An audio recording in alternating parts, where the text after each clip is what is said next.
Diagnosticar o câncer de pele cedo é, sem dúvida, um dos desafios mais urgentes e de alto risco da medicina moderna. Quando a gente fala de doenças como o melanoma, que é um tipo mais letal de câncer de pele, detectar o problema logo no começo é literalmente a diferença entre a vida e a morte. Mas a gente esbarra em um obstáculo global bem complicado. Simplesmente não há especialista suficiente para fazer essa detecção a tempo. Daí o grande desafio é treinar uma inteligência artificial para detectar o câncer de pele com precisão cirúrgica, a partir de imagens classificadas, lidando com dados super imprecisos e perfeitos para construir uma ferramenta que pode, sem exagero, salvar vidas. Então dá uma olhada nesse número, 6.705. É uma quantidade absurda de imagens representando uma única classe benigna, os nervos melanocíticos. Para se ter uma ideia, isso corresponde a mais de 67% de toda a informação disponível nos dados de treinamento. Agora, em total contraste, número 115. É só isso. E com esse número minúsculo de imagens que o algoritmo tem que aprender a identificar um dermatofibroma, por exemplo. Essa discrepância gigantesca é um perigo e cria uma armadilha perfeita para a máquina. O que acontece na prática com esse desequilíbrio todo? Quando a gente alimenta um modelo com dados tão desbalanceados, a IA pega um atalho bem preguiçoso. Ela simplesmente chuta a classe majoritária, da maioria das vezes, para inflar a sua acurácia geral. E o resultado? Uma falsa sensação de segurança. O modelo parece ótimo no papel, mas falha miseravelmente porque ignora completamente as lesões raras e potencialmente mortais. Para consertar essa falha, foi criado um plano de ataque em 3 passos interativos. Primeiro, foi testada uma rede neural partindo do nada, a linha de base. No passo 2, foi introduzido conhecimentos pré-treinados com o Transfer Learning. E no passo 3, foram combinadas várias arquiteturas no modelo conjunto, o Ensemble. No primeiro estágio, treinando uma arquitetura chamada ResNet 50 do zero, temos uma baita ilusão de ótica. A acurácia geral bate quase 64,5%, que parece aceitável no primeiro momento. Mas quando olhamos para a acurácia balanceada, o número despenca. No caso daquele dermatofibroma raro, a taxa de sucesso é de quase zero. Basicamente, a rede não tem capacidade nenhuma de aprender características de doenças raras, começando do nada. Para virar esse jogo, entramos no estágio 2, com um atalho, o aprendizado por transferência. Em vez de forçar o algoritmo a aprender o que é uma borda, uma textura ou uma cor, tudo a partir de pouquíssimas imagens médicas, pegaram-se a bagagem de uma rede treinada com milhões de fotos genéricas de um banco de dados gigante. Assim, a IA só precisa ajustar as suas camadas finais de alto nível para focar exclusivamente nos detalhes específicos da pele.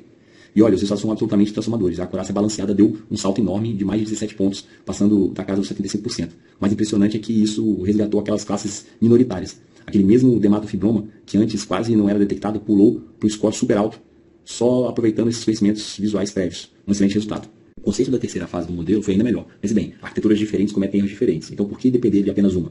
Foram combinadas as previsões de 3 famílias de redes fortes. A ConvNext, a EfficientNet e a RegNet.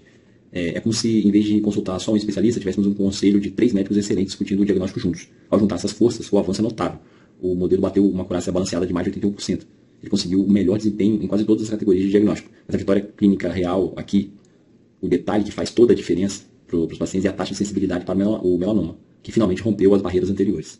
O principal insight diagnóstico revelado pela matriz de confusão é que o erro residual dominante ocorre na troca entre melanomas e nervos melanocíticos, que são pintas benignas. Observando os números exatos destacados na apresentação, 63 melanomas foram classificados incorretamente como nervos, e 32 nervos foram confundidos com melanomas. Além dessa confusão primária, a matriz também aponta erros residuais frequentes entre categorias visualmente parecidas, como a confusão de melanomas com teratoses benignas. A explicação para esse obstáculo é a alta similaridade visual e biológica que existe entre um melanoma, especialmente em estágios iniciais, e um nervo benigno das imagens dermatoscópicas. A tabela resume muito bem essa trajetória dos resultados. A gente vê a evolução clara dessa linha de base, que falhava totalmente com doenças raras, passando pelo salto imenso do aprendizado por transferência, até o refinamento final do modelo Ensemble. Ele não só estabilizou o aprendizado das minorias, mas trouxe uma melhoria vital na detecção de melanomas. Sem contar que um sistema baseado só em pixels sofre de certas fraquezas estruturais. Ele tende a ter um excesso de confiança com imagens fora do padrão e varia conforme a iluminação da foto. E o principal, sofre de uma tremenda falta de contexto clínico. Um dermatologista real não olha só para a pinta, analisa a idade, o local do corpo, o histórico do paciente. O modelo hoje é cego, mas essas informações são vitais. A inteligência artificial provou seu valor absoluto para lidar com imagens desequilibradas, sem dúvida. Mas a verdadeira fronteira para o futuro da medicina é de juntar os mundos. A gente vai precisar fundir a análise avançada da imagem com todo o histórico vivo do paciente. É aliando o superpoder de processamento da máquina com o contexto humano do médico que a magia vai acontecer. Então fica a reflexão. Como essa parceria vai transformar nossas vidas ao médico nos próximos anos?